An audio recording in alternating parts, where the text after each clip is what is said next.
Tahu Persatuan Gereja-Gereja Indonesia atau PGI kan? Organisasi persatuan berbagai denominasi di antara umat Kristen itu bakal punya anggota baru nih, yaitu Gereja Ortodoks Rusia atau Patriark Moskwa Rusia di Indonesia. Keinginan itu diutarakan perwakilan Gereja Ortodoks Rusia saat berkunjung ke kantor PGI baru-baru ini.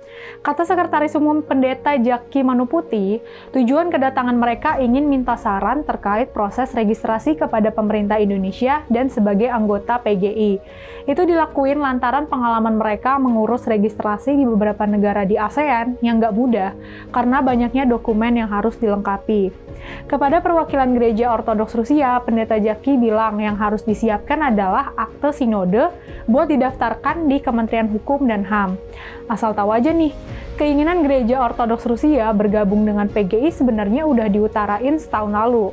Itu disampaikan Orthodox Metropolitan of Singapore and Southeast Asia ketika bertemu Ketua Umum PGI Gomar Gultom dan Pendeta Jaki di Jerman.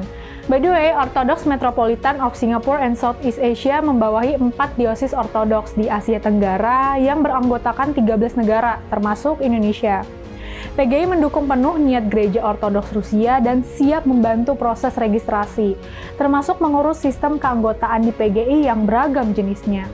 Sebenarnya sejarah terbentuknya gereja dan paham ortodoks panjang banget sih. Intinya, dulu ortodoks dan katolik masih satu kelompok. Tapi, karena perpecahan di gereja barat tahun 1054, gereja ortodoks memisahkan diri. Kristen ortodoks punya pemimpin tertinggi yang berpusat di Moskow dengan sebutan Patriark, yang setara dengan Paus di Vatikan. Sistem ibadahnya bisa dibilang unik. Jemaah laki-laki berdiri di sebelah kanan, dan jemaah perempuan berdiri di sisi kiri dengan mengenakan kerudung. Gereja Ortodoks juga mengenal puasa menjelang Paskah dan Natal. Sebelum melaksanakan puasa, mereka saling memaafkan. Di Indonesia, pengikut Ortodoks sekitar 1.000 orang. 200 orang diantaranya tercatat sebagai jemaah Gereja Ortodoks Santo Thomas di Jakarta Selatan. Gereja Ortodoks juga ada di Solo, Palembang, Bali, Manado, dan Papua.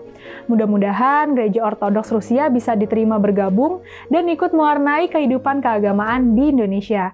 Kita semua bersaudara, apapun agama yang kita anut.